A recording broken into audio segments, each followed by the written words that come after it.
This story was recounted to me by a close friend of mine, David. The events unfolded in a situation where David found himself in a tense confrontation with the project manager on a construction site. Though I wasn't directly involved, I was present when David received the phone call that triggered the series of events.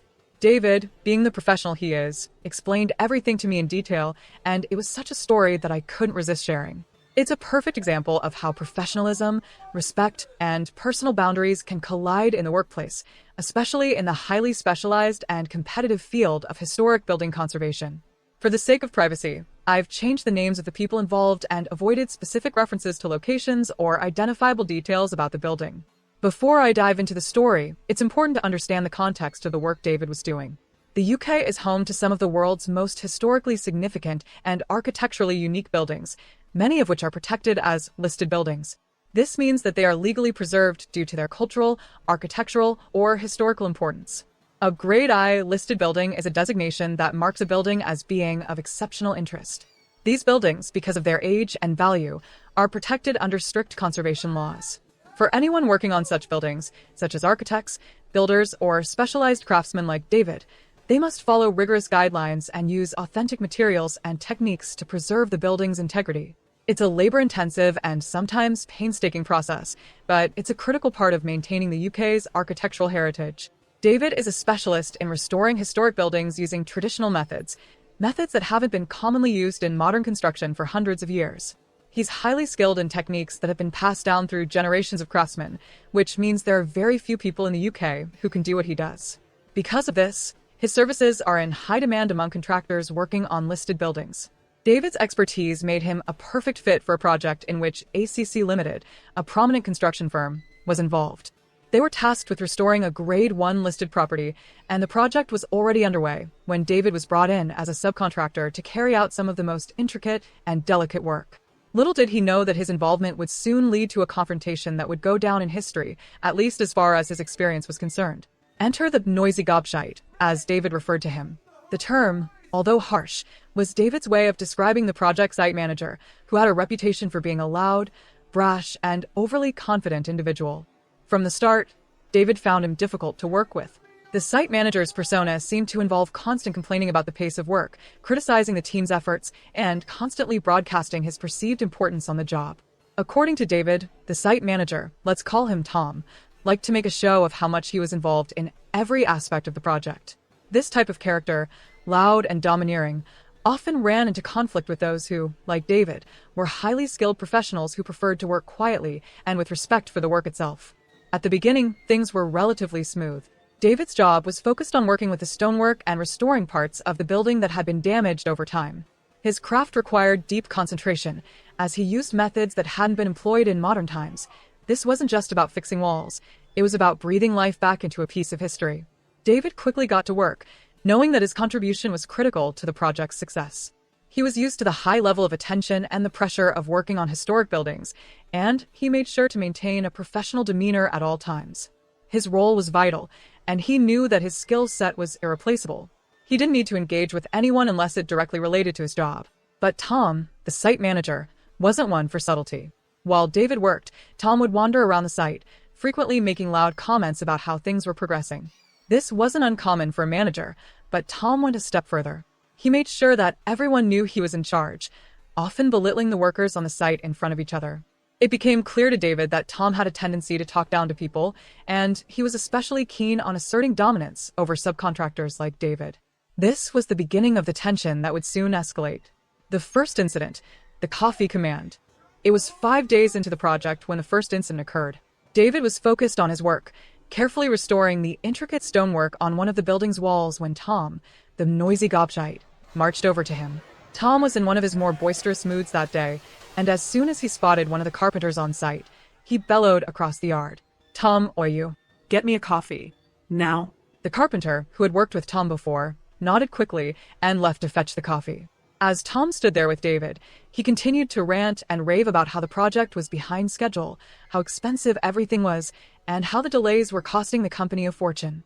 David, who was used to the occasional management complaint, simply nodded politely and focused on his task, not engaging with Tom's constant grumbling. He wasn't there to listen to complaints. He was there to restore the building. About 10 minutes passed before Tom, still standing nearby and watching David work, snapped. "Tom, where's my coffee? What's taking so long?" David, who had been focused on his work and hadn't been paying attention to the carpenter's whereabouts, responded coolly. "David, I don't know. It's not my job to bring you coffee." Tom was taken aback. He was used to people jumping to do whatever he demanded, and now his usual casual bullying wasn't working. He puffed out his chest and leaned in, making sure his voice carried across the entire site. "Tom, what do you mean? You're here to work for me. You should be fetching the coffee if I ask for it." David, who had been quietly working and keeping his distance, finally stood up and met Tom's gaze, his expression calm but firm. He wasn't used to being spoken to like this, especially not by someone like Tom, who seemed to view himself as the center of the universe. "David, first of all, I'm not your employee. I'm here as a subcontractor, hired to work on this stonework. If you need coffee, there's a cafe down the road. I'm not your errand runner." Tom, now visibly irritated, shot back. "Tom, you think you can talk to me like that? I run this site, and you'll do what I say. You're just some day laborer, aren't you?" David, who had tried to remain professional, now had enough. He didn't let Tom's words faze him, but he made it clear that this kind of behavior was unacceptable. "David, you can call me whatever you want. I'm here to do my job, and fetching your coffee is a part of it." The confrontation was now escalating, and the tension between the two men became palpable. Tom, frustrated and clearly not used to being challenged, took a step forward. "Tom, you know what? You're fired. Get off my site now." David, calm and unflustered, did something that would change everything. He pulled out his phone and began recording the interaction, something that would prove to be important later. "David, you can fire me all you want, but I want proof of it. This is being recorded." Tom, infuriated by the phone and realizing he wasn't in control of the situation, grabbed David's phone and shouted into it. "Tom, get off the site, or I'll have security throw you out." David, who had had enough of Tom's theatrics, shook his head and calmly packed up his things. He wasn't in the mood for further confrontation. As David made his way toward the exit, he crossed paths with the site manager, who had been oblivious to the drama that had just unfolded. The site manager, a more reasonable and level-headed individual, was carrying a coffee for Tom. "Site manager, what's going on, David?" "David, I've been fired. Your boss asked me to leave. Apparently, my job here is done." The site manager, startled and confused, didn't know what to say. He quickly tried to convince David to stay. "Site manager, wait. Hold on. This isn't how it's supposed to go. Let me sort this out. Tom is just having a bad day. Please don't leave." But David, confident in his decision, simply nodded and walked off the site, not looking back. The initial signs of trouble came from an unexpected corner. The building project, once proceeding without incident, now teetered on the edge of chaos. The first report wasn't from the expected sources, architects, designers, or even site workers. It came from someone lower down the chain. A junior architect who had recently joined the team had noticed something strange in the blueprints. What seemed like a minor discrepancy turned out to be something far more significant. The more he looked, the clearer it became. The contractor had not followed the correct procedures. In fact, they had made a series of errors that, if left unchecked, could result in a monumental disaster. The project in question was a restoration of a historically significant building, a site with architectural and cultural value far beyond its bricks and mortar. The entire team knew the importance of preserving the building's integrity. It wasn't just a job, it was a responsibility. This was a piece of history they were safeguarding, and that's why when the issue was discovered, it sent ripples through the entire team. The architect overseeing the project, a man known for his meticulous attention to detail and a deep understanding of historical architecture, was furious. The mistakes weren't just small oversights, they were egregious, damaging, and possibly irreparable. The junior architect had discovered that the contractor had employed methods and materials from outdated building practices. Instead of using the proper, historically accurate methods, they had resorted to shortcuts that were not only inappropriate but potentially destructive. The contractor had used an antiquated Bulgarian technique from the 19th century when the building clearly required a more refined, 17th century English technique. The difference was not only in the materials used, but in the very principles guiding the construction methods. It was an amateur error, one that an experienced professional should have caught long before it became an issue. The consequences were dire. The architect, a normally composed and professional individual, exploded in frustration. David, who had heard many phone calls from the architect over the years, mentioned that this was unlike anything he had ever heard. The normally unflappable architect had completely lost his temper, and the words he used were far from polite.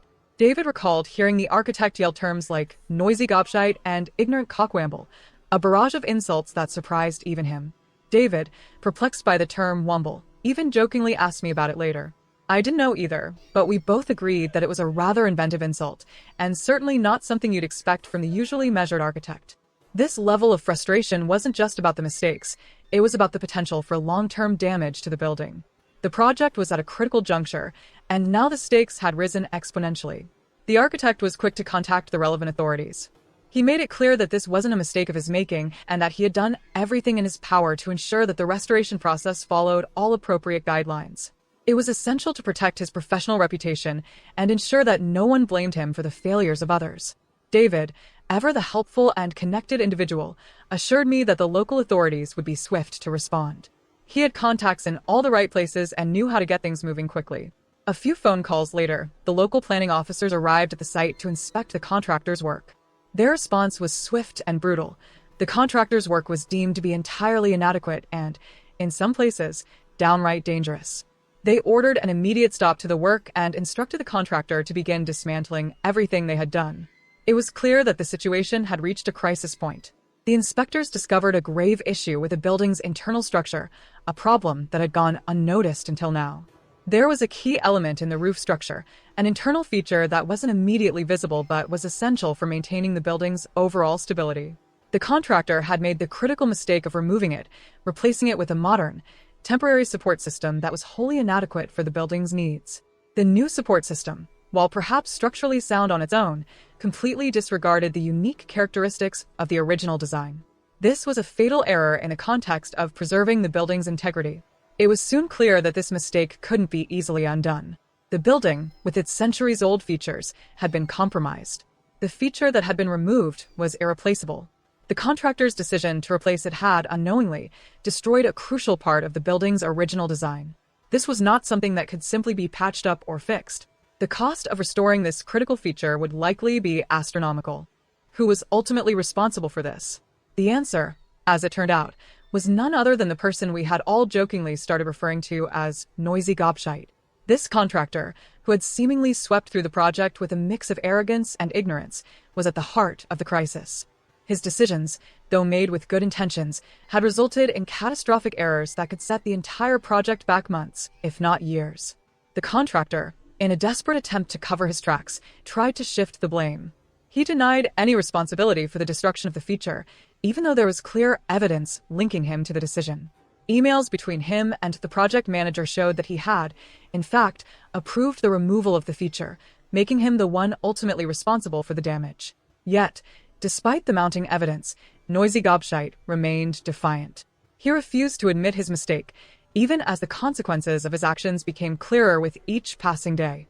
The client, growing increasingly frustrated with the delays and the mounting costs, quickly made the decision to remove the contractor from the project. A formal inspection was scheduled to assess the extent of the damage, and the possibility of legal action loomed. New bids were called for, and the contractor was effectively fired from the job. It was an embarrassing moment for the team. The contractors, who had once been confident in their work, were now scrambling to salvage what was left of their reputation. The cost of repairs to undo the damage caused by the contractor's decisions was estimated at around £800,000. This wasn't just a small sum, it was a financial burden that could ruin the contractor. With the building's historical significance in mind, the client made it clear that they would not cover the cost of repairs. The responsibility would fall entirely on the contractor's shoulders. A letter from the local planning authorities added to the pressure. The contractor was warned of the seriousness of the situation and was informed that an inspection would take place soon. It wasn't just about the damage. The authorities were concerned that the destruction of the historical feature could be grounds for criminal charges. The contractor's fate was now in the hands of the authorities, and the fear of prosecution was a real one. The company's internal chaos was palpable. Staff members who had once been proud of their work were now filled with doubt. Many of them were nervous about their future in the company, knowing that the potential financial and legal fallout could jeopardize their positions. The situation was grim, and nobody seemed to have a clear path forward. David, ever the observer, had a unique perspective on the events. He was more saddened by the destruction of the building's internal feature than by the contractor's fate. The feature, which had been part of the building for centuries, was now gone. It could never be replaced, and its loss felt like a betrayal of history. The building had been standing for 400 years, David remarked, and this one decision destroyed a part of it forever. The weight of that realization hung heavy in the air. No matter what happened to the contractor, no matter how the legal proceedings unfolded, the building would never be the same again. The loss of that irreplaceable piece of history was something that could never be fully restored, and it left a bitter taste in everyone's mouth. As time passed, things began to settle down, but the damage was done. The local authorities continued their investigation, and the contractor's future remained uncertain. The legal process would take months, but for now, the contractor was left to deal with the fallout of his actions. David, who had been involved in every step of the process, remained a voice of reason throughout the chaos. He kept in contact with the authorities and the client, offering insights and suggestions when needed. As the situation developed, David maintained a sense of optimism, despite the challenging circumstances. The fate of the contractor and the building itself remained in flux. There was still much to be determined, but one thing was certain. This project had changed everything. It was no longer just a restoration. It was now a battle for the building's future, and the consequences of every decision would be felt for years to come. Update and reflection. In the weeks that followed, more clarity emerged regarding the specifics of the situation. Contrary to initial fears, the letter from the local authorities did not threaten immediate legal action or prosecution. Instead, it focused on informing the contractor about the upcoming inspections. It was a more procedural step, aimed at understanding the full extent of the damage and ensuring that everything was documented properly. Though the contractor still faced significant financial penalties, the potential for criminal prosecution seemed to be less imminent than originally feared. David, in his usual calm manner, had pointed out that I had misinterpreted some of the early information. There was no immediate danger of jail time for anyone involved, at least not yet. The process would be slow, bureaucratic, and drawn out. The contractor still had a chance to prove that the damage was not intentional, but the road to redemption was steep.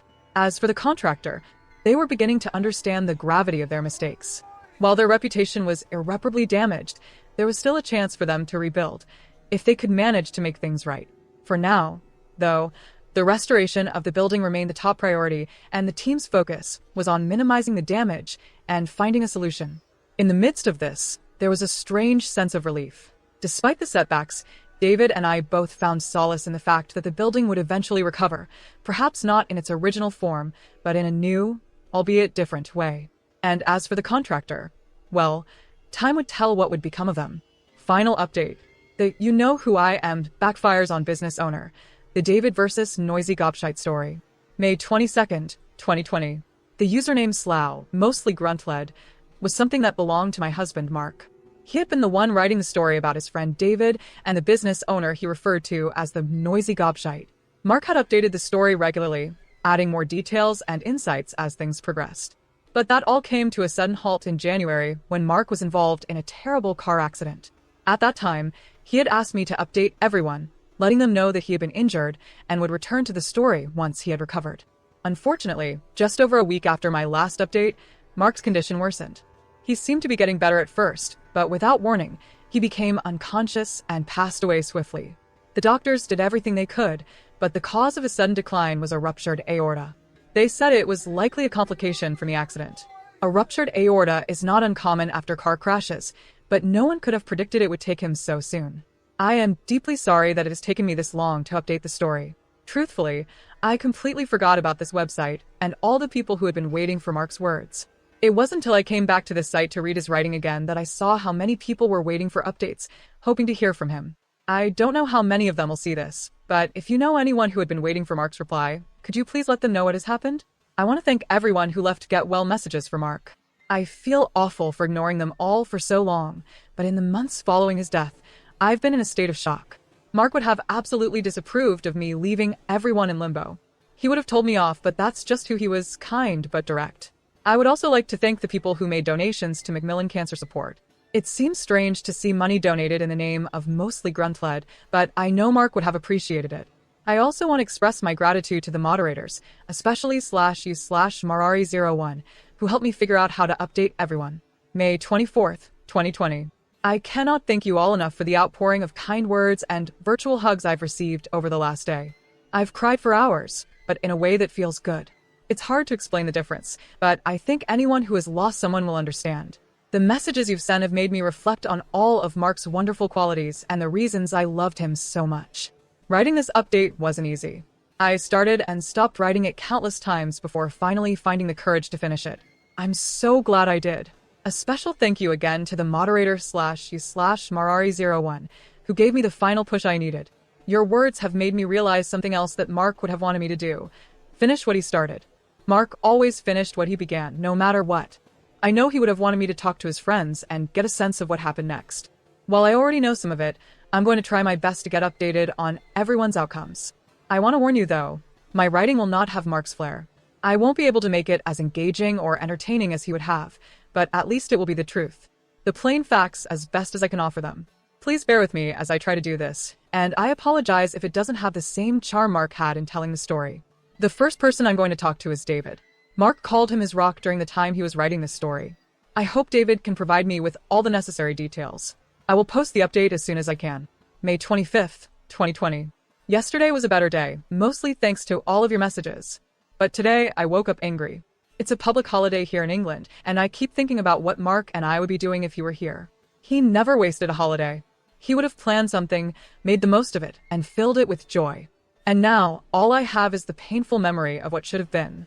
I'm angry because I've lost the best person I have ever known in my life, all because some selfish idiot couldn't wait to reply to a text message while driving. I can't shake the anger. The unfairness of it all. That person will face consequences, sure. He will go to prison, but only for a few years, and that doesn't bring Mark back. I just needed to vent. I'm so sorry for this, but I want to make sure everyone knows. Don't use your phone when you're driving. If you see anyone else doing it, please speak up. It's a message I wish I could shout from the rooftops. March 6th, 2020. I'd like to mention two things. Firstly, thank you to everyone who has left a comment. The kind things you've said about Mark have lifted my spirits more than I ever imagined they would. That's why it took me so long to update this post. I didn't realize how much it would mean to me to read your words. Some of them were so touching, they made me break down, and I've cried more times than I can count. But it's a good kind of crying. It's healing. Secondly, I want to apologize for not responding to every comment yet. Some days, I feel like I could talk about Mark all day, but there are other days when just thinking about him makes me collapse inside. If you've left a comment and I haven't replied yet, please know that I've read it. I just haven't been able to respond to everyone yet. But I will. I always finish what I start, just like Mark taught me. I replied to every single card I received after his funeral, even though I thought it would be impossible. I climbed that mountain, and I replied to all 322 of them. I will do the same here, eventually. I just wish I could hear him call me Carrot again. That word wasn't my name, but it was a Welsh word for love, and it's something he always called me. I miss it more than anything. July 27th, 2020, 3:10 a.m. I haven't been online for a few days, and now there are hundreds of messages. I don't even know where to start. If you've written to me, please don't think I'm ungrateful because I haven't replied yet. It's just that I haven't had the strength to look at my inbox. But at 3:10 a.m., I felt compelled to write this update. I'm going to give you the facts now, just as Mark would have done. It won't have his humor or style. It'll just be the plain truth, but it's better than nothing. The site manager Mark had written about started his new position on the building project for the distribution center, just as planned. Mark had mentioned that he and David were unhappy about being on fixed-term contracts, but that was before the coronavirus pandemic. When the virus hit, most of the employees were laid off. Some were furloughed, but the site manager's contract ensured that he was paid in full, which turned out to be a blessing in disguise. As for the noisy gobshite, the business owner, David has told me that he was forced to sell off his share of the company. He no longer owns a third of the business. He had to sign a personal liability agreement, meaning that if the company's liabilities exceeded its value, he would have to pay the difference, even if it meant losing everything, including his house. The company simply couldn't keep going if he remained involved. Noisy Gobshite hasn't been charged with a crime yet, but he will be. The investigations take time, but they are thorough. There is also a history with him. It turns out he had a warning for similar damage to a listed building back in 2011. More concerning, however, is that irregularities in the business have led to an investigation by HMRC. He's now facing a tax fraud investigation, and it's almost certain that he will face charges. The best-case scenario for him seems like a few years in prison, though it could be much worse. David also filled me in on some other things. There had been rumors about a sexual assault in the ACC offices in 2017, but that turned out to be false. The assault did happen, but it was a noisy gobshite. The former finance director was involved, not him. The rumors about sexual harassment didn't turn out to be true either. July 27th, 2020, midnight. I just logged in again, and there are over 500 private messages and comments. I've been looking at them for hours, but I can't bring myself to reply just yet. I want to, but I don't know where to begin. Please don't think I'm ungrateful. It's just that I feel emotionally overwhelmed by everything. Today is hard. It was our wedding anniversary yesterday, August 30th, and I spent the day in tears. Watching our wedding video was both comforting and heartbreaking. I cried, of course, but it also made me realize something painful. All the happiness I will ever have in this life has already happened. Everything else will just be a hollow echo of what we had. I don't know what the future holds anymore. I'm not sure if I can continue. I'm just existing right now. I miss Mark so much, and I feel like nothing will ever be the same again. If you have someone you love, hold on to them as tightly as you can. Don't take them for granted. Goodbye. As the legal proceedings against the noisy gobshite dragged on, the weight of his misdeeds began to take a toll on him. The once arrogant and boastful businessman, who had been so certain of his ability to evade the consequences of his actions, now found himself trapped by his own lies and mistakes. The investigations into his fraud, the damage to the historic building, and his personal scandals all began to unravel in a way he couldn't escape. Unable to cope with the mounting pressure and the imminent loss of everything he had worked for, the noisy gobshite withdrew from public view. His once constant bravado was replaced by a hollow, defeated silence. Rumors began to spread of his deteriorating mental state. He stopped attending meetings, ignoring the calls of those who had once been his closest allies. Alone and consumed by guilt, he retreated into isolation. One cold evening, he was found in his office, slumped over at his desk. The police ruled it as a suicide. A man who had once been a force of nature, confident and loud, now gone in a moment of overwhelming despair. The tragedy of his life was not that he had failed, but that he had never understood the weight of his own actions until it was too late. His arrogance, his disregard for others, and his self-destructive choices led him to a lonely, tragic end. For David and those who had witnessed the destruction he had caused, the news came with a bitter taste. Justice had not been served in the way they had hoped, but in the end, the antagonist had paid the price for his years of selfishness and cruelty. It wasn't the grand, cinematic ending many would have wished for, but it was fitting in its quiet despair. Thank you for watching this video. Don't forget to subscribe and hit notification bell to stay updated.